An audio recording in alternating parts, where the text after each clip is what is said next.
जीवन का एक कर्तव्य बता रहा हूं, जीवन का एक लक्ष्य बता रहा हूं, जीवन की एक चेतना बता रहा हूं। यूं भी धन की तीन गतियां ही होती हैं। धन तो आत्म में है तो खर्च होगा ही होगा, जाएगा ही जाएगा। धन टिक नहीं सकता, लक्ष्मी एक जगह टिकती ही नहीं है। ऐसा संभव है ही नहीं संसार में एक जगह लक्ष्मी टिक के रह जाए। या तो धन दान करेंगे तो लक्ष्मी खर्च होगी, या धर्म या ऐसे सत्कार्य करेंगे तो लक्ष्मी खर्च होगी, या भोग लेंगे, होटलों में बैठेंगे, 5 स्टार होटल में शराब पिएंगे, सिगरेट की फूंक मारेंगे, रंडीबाजी करेंगे तो धन खर्च होगा। धन को खर्च होना ही है। मगर भोग से रोग पैदा होगा, भोगे रोग भयम। मैं शक्कर ज्यादा खाऊंगा डायबिटीज हो जाएगी, मैं घी ज्यादा खाऊंगा तो कोलेस्ट्रॉल हो जाएगा, और फिर दवाएं, फिर उस दवाओं को मिटाएंगे साइड दवाएं।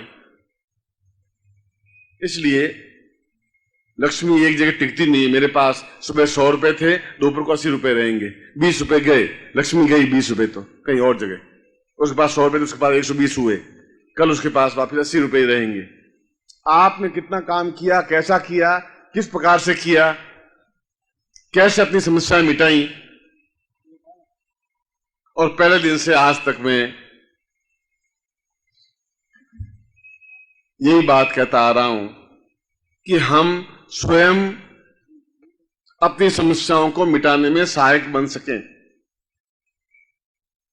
और आपको याद होगा कि,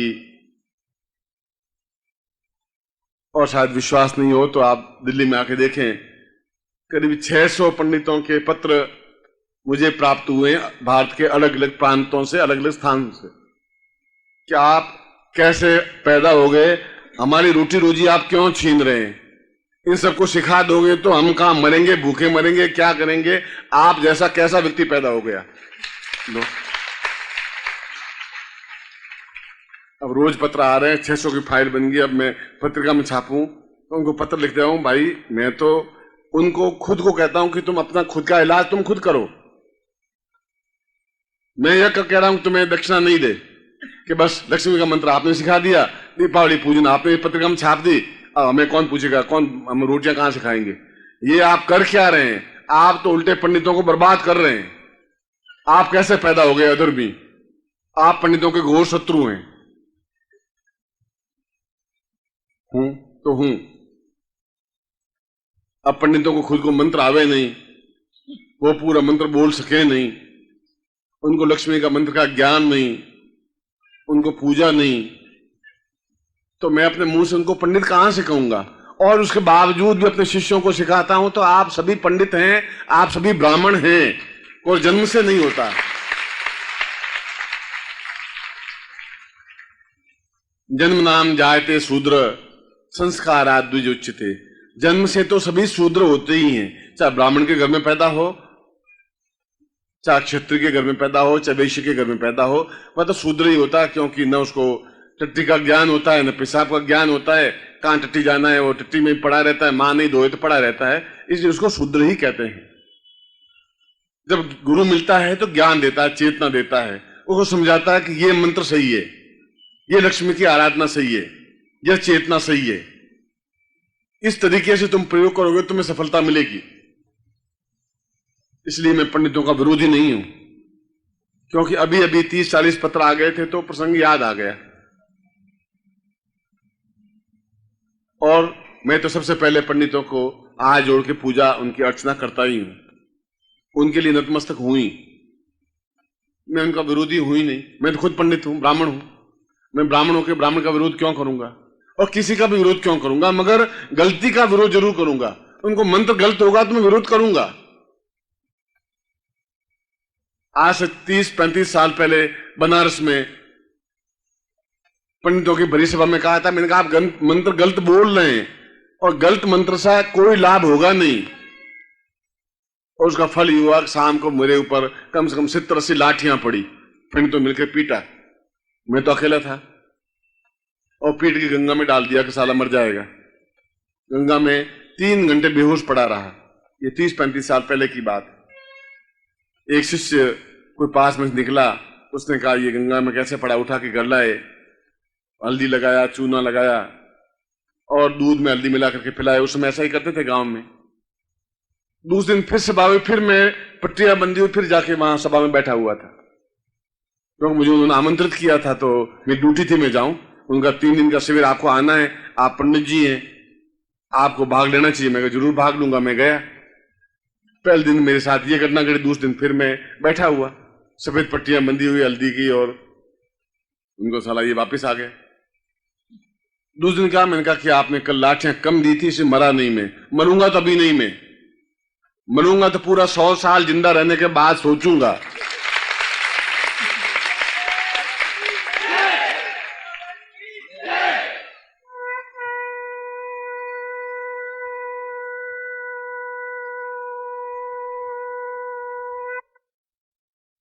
मृत्यु कई बार पास में आती है, जिंदगी में कई बार आई, और पूछती है कि आपका नाम नानद सिमाली। मैंने कहा हाँ। तो मेरा नाम मृत्यु है। मैंने बैठ जा पास में, थोड़ी गपशप मार देते हैं, थोड़ी गपशप कर देते हैं, उसमें क्या हो, तुम ठीक आई कि आपके साथ मेरे साथ मेरी पत्नी बैठी है, अब मैं दूर शादी करता नहीं, पर तू आई, कोई बात नहीं, रोटी खा, सब्जी खा, मिठाई खा, अब इतनी जल्दी उतावली क्या है, उतावली है कुछ? नहीं नहीं, बस मैं आ गई थी, अभी तुम जाओ, 5 साल बाद आना, फिर तुमसे गपशप कर लेंगे, अभी इतनी उतावली क्या? फिर वो चली जाती, आती है, कई बार आती है। मैं उसको पास में बैठता हूँ, मिठाई खिलाता हूँ, फिर उसको हाथ जोड़ के रवाना कर देता हूँ। होता है तो चुनरी उड़ा देता हूँ, राजस्थान में जैसे चुनरी उड़ाते बहन को, चुनरी उड़ा देता हूँ, कपड़े दे देता हूँ और प्रणाम कर देता हूँ, तू ठीक आई, बहुत अच्छा लगा, अब तू जा। फिर 4-5 साल अभी शिष्यों को जरूरत है मेरी, वो जाने देंगे नहीं, इस बाद में तुम आ जाना।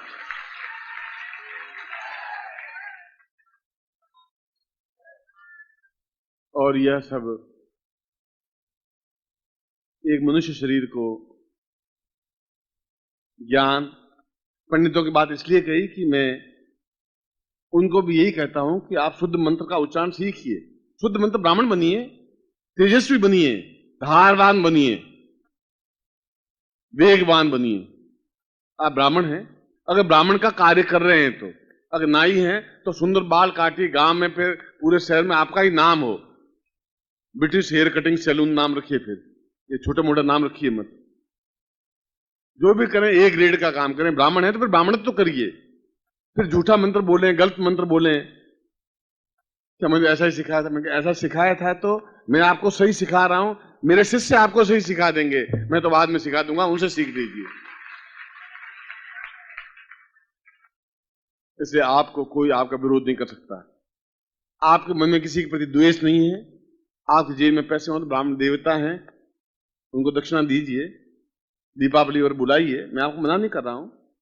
आप उनको भोजन दीजिए, यथोचित आप उनको वस्त्र दीजिए, ऐसा नहीं कह रहा हूं आप उनका तिरस्कार करिए, मगर ऐसा भी नहीं चाहता हूं कि वो गलत बोले और आप चुपचाप सुनते रहें, ऐसा भी नहीं चाहता हूं। इसलिए आपका दीपक आपके हाथ में सौंप रहा हूं। आज अगर मैं लक्ष्मी प्रयोग करवा रहा हूं तो कल चतुर्थी है, और प्रथम शैलपुत्री च द्वितीयम ब्रह्मचारिणी तृतीयम चंद्र घंटे कूष्मांडेति चतुर्थकम। 9 दिन में 9 दुर्गाओं का पूजन अलग अलग है। एक जगदम्बा का पूजन 9 दिन तक नहीं चलता। पहले दिन शैलपुत्री का पूजन होता है, द्वितीयम ब्रह्मचारिणी, तृतीयम चंद्र घंटेति कूष्मांडेति चतुर्थकम, पंचम स्कंद मातेति, षष्ठम कात्यायनी च, शतम कालरात्रि, महागौरेति चाष्टमम, नवमम सिद्धिदात्री च, नव दुर्गा प्रकीर्तिता। सिद्धिदात्री और कूष्मांडा। कूष्मांडा का मतलब क्या गुरुजी? कूष्मांडा का तात्पर्य है हमारे जीवन में 3 तकलीफें मुख्य रूप से हैं, चौथी कोई तकलीफ है ही नहीं। पहली तकलीफ है कि घर में धन आ भी जाए, आप महालक्ष्मी साधना करवा दें, आ भी जाए और टिके नहीं। साल भर में व्यापार कितना किया? 5 करोड़ का टर्न आउट हुआ, फायदा कितना हुआ? 3000 रुपए। 4 करोड़ 80 लाख का सामान खरीदा, 5 करोड़ में बिका, बाकी सेल टैक्स में लग गया, फिर वो और टैक्स में लग गया, कुल 4,000 रुपए मिले। अब इसका मतलब है सालों में 4,000 रुपए कमाए, टर्न आउट भले 5 करोड़ का हुआ हो, तो पर लक्ष्मी टिकी नहीं, आई और फिर चली गई। कभी पत्नी बीमार पड़ी, कभी पत्नी की तकलीफ हो गई, कभी बेटों की तकलीफ हो गई, और घर में लक्ष्मी टिकी नहीं। कूष्मांडा का पहला अर्थ है कि घर में लक्ष्मी टिके, स्थायित्व प्राप्त करे। जैसा विश्वामित्र ने कहा था कि मैं स्थायित्व दूंगा, और उसने लक्ष्मी को अपने घर में, अपने आश्रम में, वह विश्वामित्र जो घोड़े की जगह से दाने चुन चुन के खा के जीवन यापन करता था, वह एक क्षत्रिय, विश्वामित्र तो क्षत्रिय थे और ब्रह्मर्षि कहलाया। कोई ब्राह्मण ही नहीं था, कोई जाति हो, जाति पाति पूछे नहीं कोई, हरि को भजे सो हरि को होई। जो मंत्र जानता है वो ब्राह्मण है। कोई ब्राह्मण के घर में जन्म लेने से ब्राह्मण थोड़ी होता है। ब्राह्मण के घर में शूद्र भी पैदा हो सकता है, ब्राह्मण के घर में राक्षस भी पैदा। कश्यप जैसा विद्वान और उसका बेटा विश्रवा अत्यंत विद्वान, उसके घर में रावण पैदा हो गए। अब एक विद्वान, एक ब्रह्मचारी, अपना ऋषि, एक योगी, उसके घर में रावण जैसे पैदा हो गए, हो जाते हैं। अब उसका क्या दोष? एक बहुत बड़ा विद्वान, उसके घर में कंस पैदा हो जाए। हमारे घर में भी कंस, रावण पैदा हो सकते हैं, और वो आप जो कमाए वो उड़ा दे। तो कूष्मांडा का पहला अर्थ हुआ कि लक्ष्मी स्थायित्व भाव से घर में टिकी रहे। विश्वामित्र का पहले श्लोक का अर्थ यही है। कूष्मांडो वैद्वाम पूर्वताम सिद्धि वदिदाते वद चिंत्यम विचिंत्य पूर्वासाम एतोस्मानम कृताम पूर्वा सदा वै श्रेताम चिंत्या विचिंत्या पूर्वोत्थान स पूर्ण सिद्धिदात्रियै नमः। बड़ा सुंदर उक्ति कही है, समझने की बात है कि लक्ष्मी का स्थायित्व हो, पहली बात। और घर में लक्ष्मी है और आप बीमार हैं, घर में 5 करोड़ रुपए हैं और आप खा सकते नहीं। ये जयपुर का किस्सा, यहां से 240 या 300 किलोमीटर होगा, 400 किलोमीटर होगा। आज से 17-18 साल पहले एक बहुत करोड़पति कलकत्ता के सेठ थे, जयपुर के रहने वाले थे। जयपुर में आके उसने लड़की की शादी की। वह बीमार पड़ गए। अब 4 दिन बाद लड़की की शादी, वह बीमार। मुझे टेलीफोन किया, बुलाया जोधपुर से कि आपके साथ 10 साल से संपर्क है और बीच में आपको याद किया नहीं। और उसमें ज्योतिष का कार्य ज्यादा करता था, गुरु बाद में बना। ओम परम तत्वाय नारायणाय गुरुभ्यो नमः। ओम ह्रीं मम प्राण देह रोम प्रतिरोम चैतन्य जाग्रय ह्रीं ओम नमः। ओम भूर्भुवः स्वः तत्सवितुर्वरेण्यं भर्गो देवस्य धीमहि धियो यो नः प्रचोदयात्।